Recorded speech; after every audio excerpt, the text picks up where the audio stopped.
समादरणीय धार्मिक सज्जन वृंद,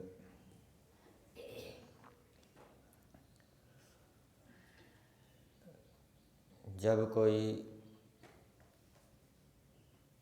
बड़ा कार्य संगठन के माध्यम से किया जाता है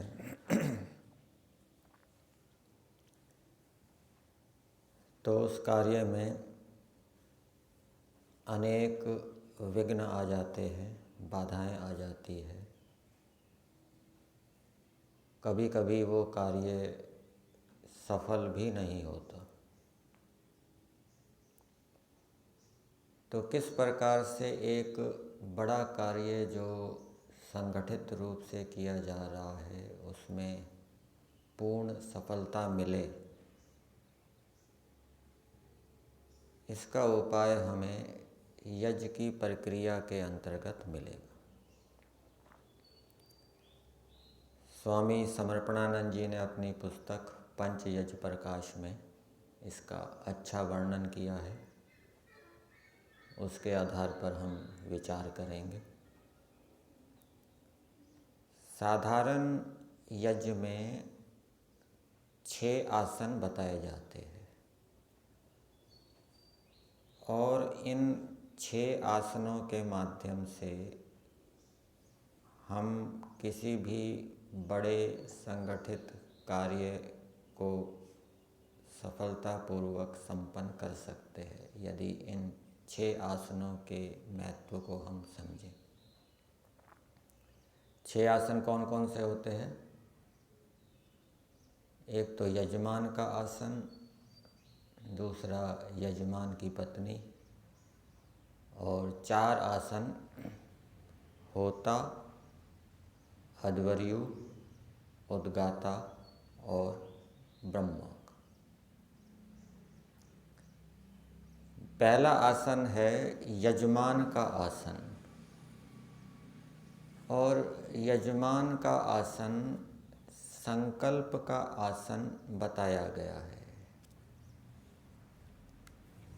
इस आसन पर बैठकर यजमान संकल्प करता है। क्या संकल्प करता है?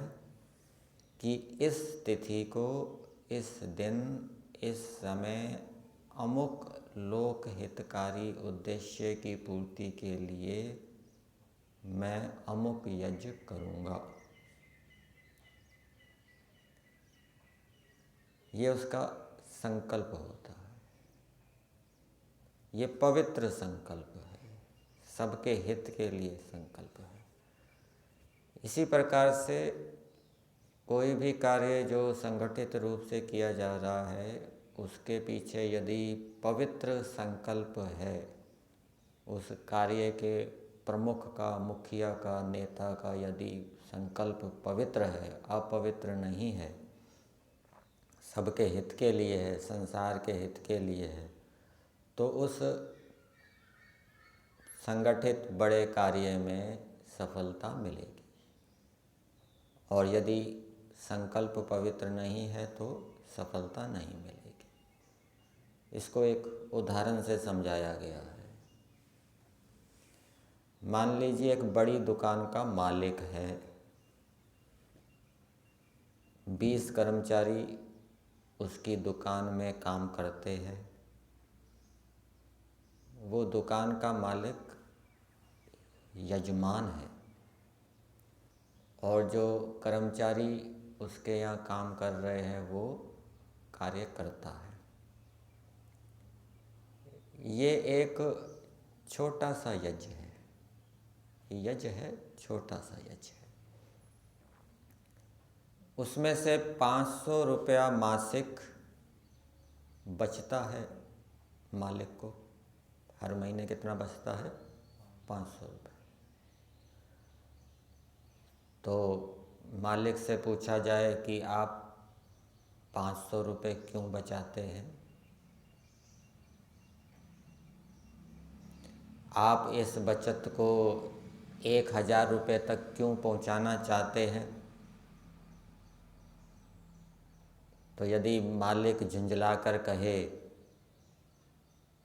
तुम अपने पैसे लो और अपना काम करो, तुम्हें इससे क्या मतलब। तो ऐसा रूखा जवाब ये संकल्प के कारण उत्पन्न होता है। मतलब कि उसका संकल्प क्या है, पवित्र नहीं है, स्वार्थ से युक्त संकल्प है, परोपकार से युक्त संकल्प नहीं है।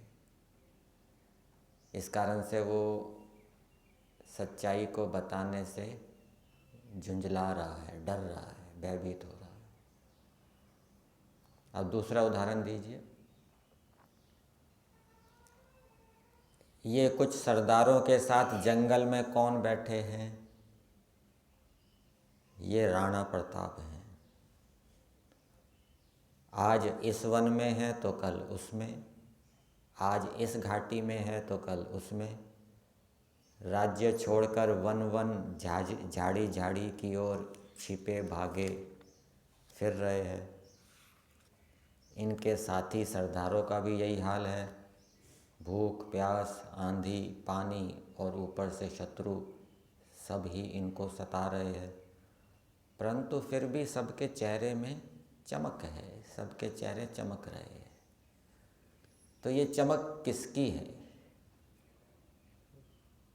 तो इसके पीछे पवित्र संकल्प है। महाराणा प्रताप जी का पवित्र संकल्प है। क्या पवित्र संकल्प है? स्वाधीनता की रक्षा का पवित्र संकल्प है। राणा ने अपने सरदारों से ये नहीं कहा था कि तुम्हें इससे क्या मतलब। उनका संकल्प पवित्र था और सबके सामने रखा हुआ था कि हमें अपनी स्वाधीनता को प्राप्त करना है। फिर दूसरा उदाहरण लीजिए। और ये कौन है? ये 200 जंगली मावलों की छोटी सी टुकड़ी के बीच भविष्य काल के छत्रपति शिवाजी खड़े हैं। उधर जो दुकान का मालिक था, जो अपने संकल्प को बताने में झुंझला रहा था, तो उसके कर्मचारी इनाम मिलने पर भी प्रसन्न नहीं होते, उनके चेहरे पर चमक नहीं है। दूसरी ओर इन शिवाजी को देखिए, इन्हें मृत्यु ने ही घेरा हुआ है। भीषण मुगल साम्राज्य सामने खड़ा डरा रहा है और ये अनपढ़ जंगली हंस रहे हैं जो उनके साथी हैं। किनके? छत्रपति शिवाजी के। क्यों? इसलिए कि इस यज्ञ के यजमान ने अपना धर्म रक्षा का पवित्र संकल्प इन्हें बता दिया है। छत्रपति शिवाजी का पवित्र संकल्प है। कौन सा संकल्प? धर्म की रक्षा करने। राणा प्रताप जी का क्या संकल्प था? स्वाधीनता की रक्षा का पवित्र संकल्प था। फिर एक उदाहरण और दिया है। ये सामने कौन है? यह मुट्ठी भर हड्डियों का ढेर गांधी है। भला इनकी ओर देखिए, संकल्प छिपाना तो दूर रहा, ये तो पहले से ही चिल्ला चिल्ला कर कह रहा है, भाइयों जेल चलना है, चलोगे? और ये 70,000 नर नारी किस उत्साह से कह रहे हैं, क्यों नहीं चलेंगे? उनका भी उत्साह है, उनका भी पवित्र संकल्प है। क्या? देश को स्वतंत्र करने का। इधर जो दुकानदार था, उसके कर्मचारी इनाम के लोभ से भी दुकान में बिजली के पंखे के नीचे भी 1 घंटा और अधिक बैठने को तैयार नहीं हो रहे। और इस गांधी के साथ लोग जेल की कोठरियों में भी सड़ने को तैयार हैं। क्यों? देश की स्वतंत्रता के पवित्र संकल्प के बल से। तो यदि किसी बड़े संगठित कार्य के पीछे मुखिया का, प्रमुख का, यजमान का पवित्र संकल्प होगा तो उस कार्य में विघ्न बाधाएं नहीं आएगी। जो कार्य करता है वो सहयोग देंगे, उत्साह से सहयोग देंगे। इसलिए स्वामी जी यहाँ लिख रहे हैं, पूंजीपतियों को पुकार रहे हैं कि हे पूंजीपतियों, क्या अब भी तुमने संकल्प की महिमा को नहीं समझा? यदि कमाने से पहले तुमने राष्ट्र की सेवा का कोई पवित्र संकल्प किया होता, यदि तुम्हारी कमाई का मुख्य भाग उस संकल्प की पूर्ति में लगता, तो तुम्हारे कर्मचारियों को तुम्हारा ऐश्वर्य, तुम्हारा महल, तुम्हारी मोटर भी न अखरती। यदि पूंजीपतियों का संकल्प पवित्र होता, फिर कर्मचारी ईर्ष्या नहीं करते, जलते नहीं, द्वेष नहीं करते। उन्हें तुम उनकी आवश्यकताओं को पूरा करने के लिए पर्याप्त वेतन भी देते हो, तो कदाचित वे इनाम भी न मांगते। कब? यदि पवित्र संकल्प हो।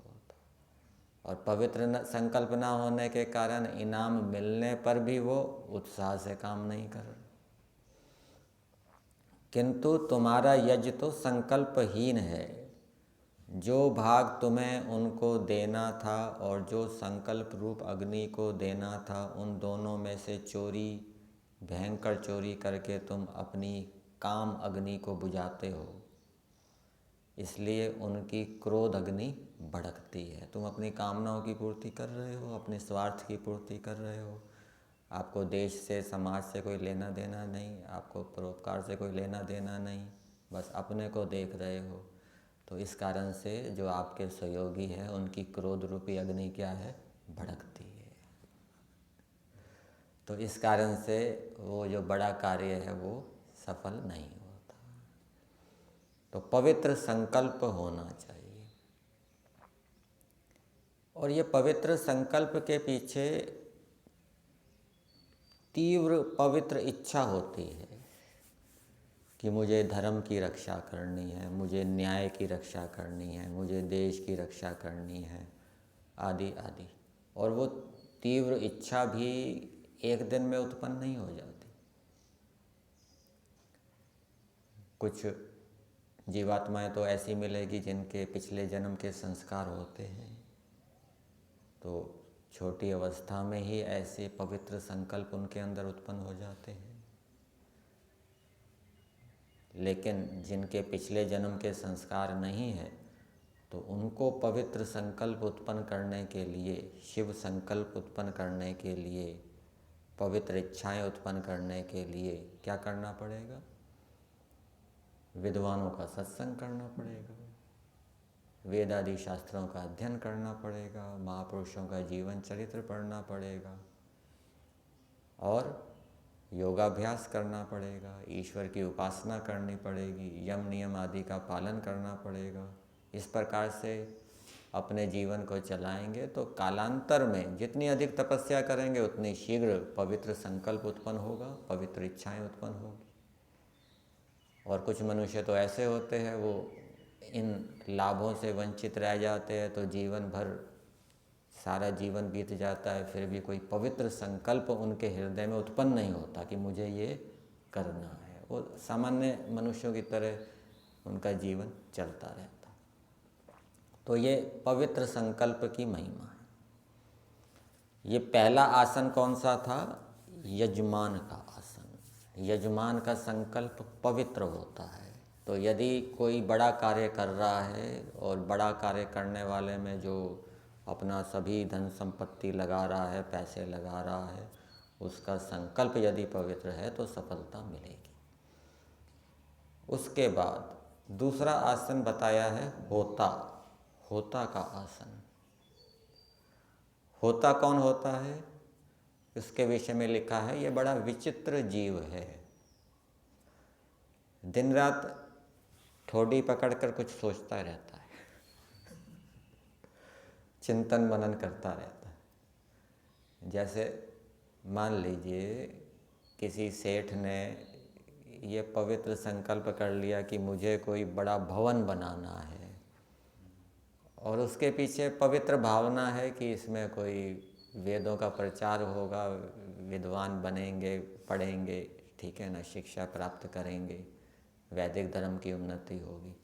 अब उसने पैसे लगा दिए सारे, अब वो भवन वो सेठ तो बनाएगा नहीं, नक्शा पहले बनाया जाएगा, आर्किटेक्ट के पास जाएगा, नक्शा बनाएगा, फिर आर्किटेक्ट नक्शा बनाएगा, ठीक है ना। ये नक्शा बनाने वाला कौन है? होता। अथवा किसी ने गौशाला खोलनी है, अब वो गौशाला वो सारे पैसे लगाएगा, अब वो किसी व्यक्ति को नियुक्त करेगा, भाई आप सारी योजना बनाओ, कहाँ गौशाला खोलनी है, कितनी ज़मीन लेनी है, वहाँ क्या क्या भवन बनाने हैं, आदि आदि, वो सारी योजनाएं। पैसे तो वो दे देगा यजमान, अब एक योजना बनाने वाला भी होता है, ठीक है ना, उसको क्या कहेंगे? होता। तो वो होता भी जरूरी है। यदि वो योजना बनाने वाला बुद्धिमत्ता से योजना बनाता है, अनुभवों को ध्यान में रखते हुए, प्रमाणों को कसौटी में रखते हुए, तो वो जो बड़ा संगठित कार्य है वो सफल होगा। और यदि योजना बनाने वाले बुद्धिमान नहीं हैं, पीछे के अनुभवों को विचार नहीं करते, प्रमाणों को विचार नहीं करते, कसौटियों पे नहीं कसते, बिना कसौटियों पे कसे अंधाधुंध निर्णय लेते हैं, योजनाएं बनाते हैं, तो वो सफल नहीं होगा। और तीसरा आसन है अध्वर्यु का। अध्वर्यु किसको कहते हैं? वो यज्ञ के अंदर भागता फिरता है, बहुत भागता फिरता है। संविधाएं खत्म हो गई, संविधाएं लाएगा, सामग्री खत्म हो गई, सामग्री लाएगा, जल सेचन करेगा, वो बैठता नहीं है, वो चलने फिरने का काम है उसका। और अध्वर्यु का अर्थ होता है, ये ध्वरा हिंसा कर्मा धातु से बना है, जो हिंसा को नहीं होने देता। अब योजना तो बना दी, परंतु उस योजना को क्रियान्वित करने में किसी प्रकार की हिंसा नहीं होनी चाहिए। मान लीजिए मकान बनाना है, नक्शा भी बना दिया, अब सामान लाना है सारा, तो किससे लाएं, किसको कॉन्ट्रैक्टर रखें? कॉन्ट्रैक्टर बेईमान तो नहीं होगा, वो हमें ठग तो नहीं लेगा, नकली माल तो नहीं दे देगा, कौन सी दुकानदार से माल लाना है अथवा कौन से कॉन्ट्रैक्टर को करना है, ये सारा अध्वर्यु का काम है। गौशाला खोल ली है, अब चारा लाना है, कहाँ से चारा लाना है, किसको भेजना है, भेजने वाला बेईमान तो नहीं है, वो गड़बड़ी तो नहीं कर देगा, जिससे चारा खरीद रहे हैं वो बेईमान तो नहीं है, ज़्यादा पैसे तो नहीं लेगा, आदि आदि। ये सारा कार्य करने वाला जो हिंसा से बचता है, अपव्यय होने से बचता है, जो बेईमानी को नहीं होने देता, वो क्या है? अध्वर्यु है। तो यदि किसी संगठित कार्य को कर रहे हैं और ऐसे व्यक्ति हैं जो हिंसा से बचने का प्रयास करते हैं, अन्याय से बचने का प्रयास करते हैं, जो बेईमानी को नहीं होने देते, तो इस प्रकार के व्यक्ति यदि किसी बड़े कार्य के अंदर होंगे, जो अपव्यय को बचाएंगे, ठीक है ना, अपव्यय को नहीं होने देंगे, तो वो संगठित कार्य क्या है? सफल होगा। और यदि उस संगठन के अंदर जो कार्यकर्ता हैं वो आलसी है, प्रमादी हैं, वो अन्याय की ओर ध्यान नहीं देते, बेईमानी होती है तो होने दो, चोरी होती है तो होने दो, उसकी ओर ध्यान नहीं देते, तो फिर वो बड़ा कार्य क्या है? सफल नहीं होगा, क्योंकि उसमें पैसे का दुरुपयोग हो रहा है, सदुपयोग नहीं होगा, वहाँ ईश्वर की ओर से भी सफलता नहीं मिलेगी। तो ये 3 आसन बताए, आगे 3 आसन और हैं, उसकी चर्चा आगे करेंगे। अभी चलेंगे, आगे करेंगे। दूसरी बात, पूज्य स्वामी सत्यपति जी की पुस्तक है प्रेरक वाक्य, जिसमें स्वामी जी के प्रवचनों का संग्रह किया गया है। उसके अंदर 2 वाक्य है, उनको हम लेकर चलते हैं। शीर्षक है उत्थान। योग मार्ग में हम कैसे आगे बढ़ें? साधक योग मार्ग में यदि आगे बढ़ना चाहता है तो उसके अंदर क्या विशेषता होनी चाहिए। और ये बात उस पर भी घटित हो जाती है जो हमने विषय पहले लिया था। किसी भी संगठित कार्य को यदि हम बढ़ाना चाहते हैं, कोई परोपकार का कार्य कर रहे हैं, उसको यदि हम बढ़ाना चाहते हैं, तो उस कार्य में जो शामिल कार्यकर्ता हैं उनके अंदर क्या विशेषता होनी चाहिए, वो उसके साथ भी जुड़ जाएगा। तो यहाँ पर 3 विशेषताएं बताई है कि एक तो आध्यात्मिक व्यक्ति को सहनशील होना चाहिए। यदि वो सहनशील होगा तो योग मार्ग में आगे बढ़ेगा। और सहनशील का मतलब क्या है? द्वंद्वों को सहन करना।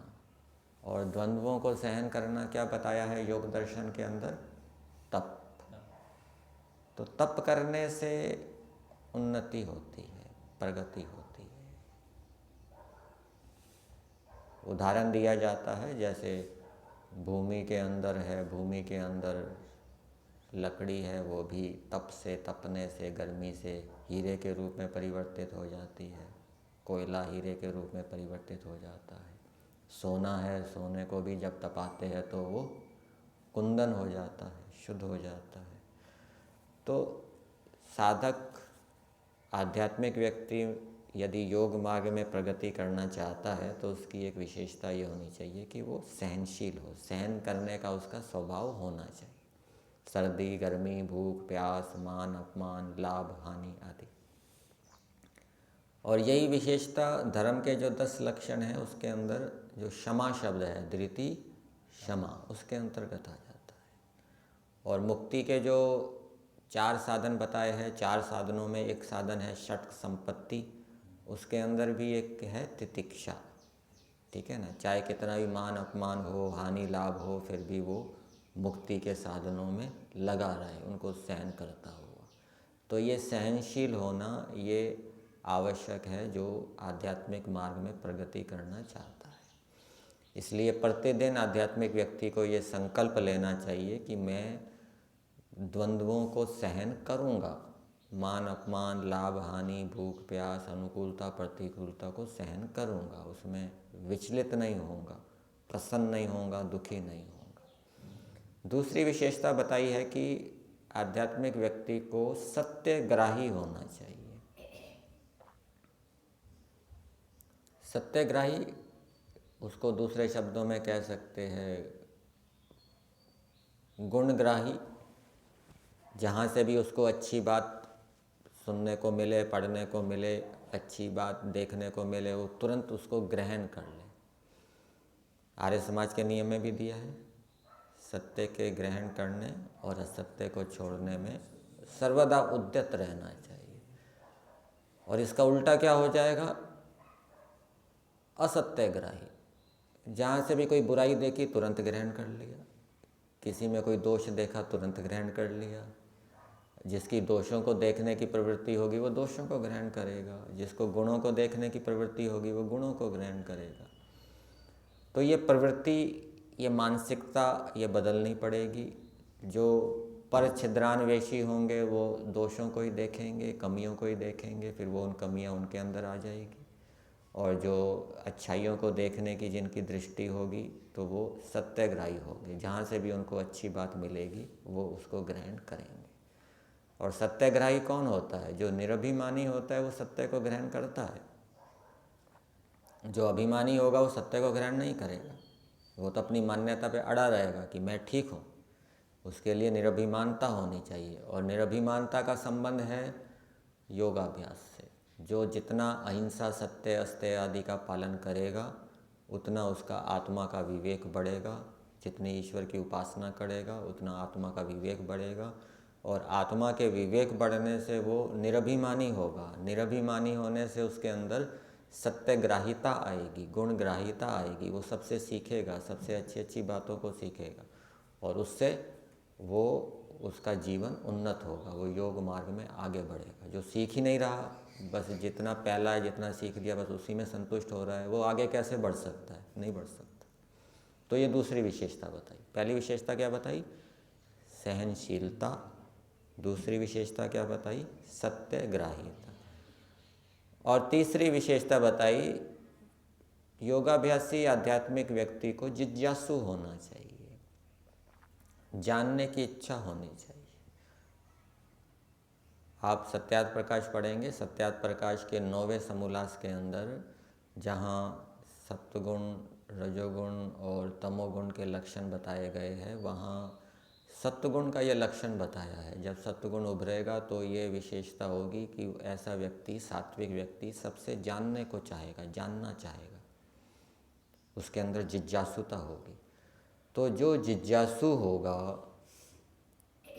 और सत्संग करेगा, स्वाध्याय करेगा, संसार के अंदर जाएगा, तो वो सबसे सीखेगा, सबसे अच्छी बातें जानेगा।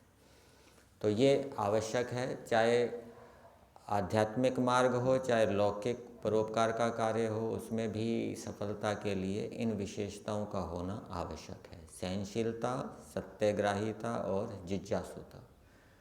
फिर एक वाक्य दिया है,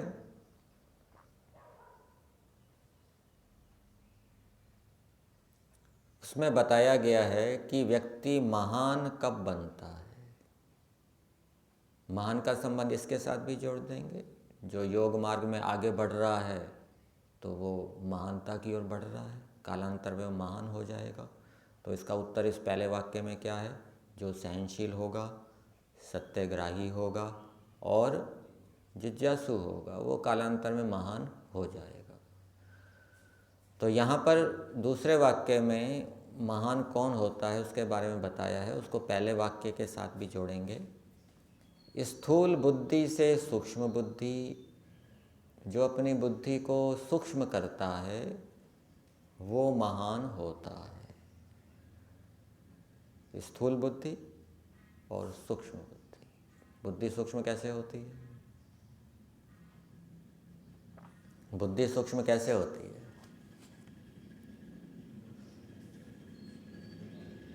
शास्त्रों को पढ़ने से, उनके ऊपर विचार चिंतन करने से, शंकाओं का समाधान करने से, कठिन स्थल होते हैं ना कहीं कहीं, चिंतन मनन करने से। जो मूर्ति की पूजा करेगा उसकी बुद्धि कैसी होगी? स्थूल, जड़ बुद्धि। और जो ईश्वर का चिंतन करेगा, चिंतन करने से बुद्धि क्या होती है? सूक्ष्म होती है। ठीक है ना? शास्त्रों का विचार, ईश्वर का विचार, धर्म अधर्म का विचार, और उसके साथ साथ योगाभ्यास भी, अहिंसा आदि धर्मों का पालन करना, ईश्वर की उपासना करना। तो जो इन कार्यों को करता है उससे बुद्धि क्या होती है? सूक्ष्म होती है। और जो सूक्ष्म बुद्धि वाला है वो महान बनेगा। दूसरा, आचरण न्यूनता से उत्कृष्ट आचरण। न्यून आचरण से, जैसे जैसे व्यक्ति अपने आचरण को उत्कृष्ट करता जाएगा वैसे वैसे वो महान होता जाएगा। और तीसरी बात बताई, ज्ञान, कर्म और उपासना में गति होते जाने से व्यक्ति महान बन जाता है। तो जैसे जैसे ईश्वर में प्रेम बढ़ता है, ईश्वर का महत्व अधिक अधिक समझ में आता है, वैसे वैसे व्यक्ति महान होता जाता है। जैसे जैसे वो अच्छे अच्छे कर्मों को बढ़ाता जाता है, बुरे कर्मों को कम करता जाता है, वैसे वैसे व्यक्ति महान बनता जाता है। और जैसे जैसे वो शास्त्रों को, जितना उसने शास्त्रों को पढ़ा है, उस शास्त्रों के ऊपर विचार करके उस शास्त्र से संबंधी ज्ञान को वो शुद्ध करता जाता है, वैसे वैसे वो महान बनता है। और इसका संबंध सहनशीलता के साथ भी है कि जो शास्त्रों को पढ़ेगा, ईश्वर की उपासना करेगा, शास्त्रों पर विचार करेगा, चिंतन करेगा, अच्छे कर्मों को करेगा, तो वो उसके अंदर ये विशेषता आएगी, वो सात्विक होगा। सात्विक होने से वो सत्यग्राही होगा, जिज्ञासु होगा, और वो आध्यात्मिक मार्ग में बढ़ेगा और कालांतर में वो योग के क्षेत्र में एक महान विभूति के रूप में समाज में उपस्थित होगा। तो ये कुछ बातें आपके सामने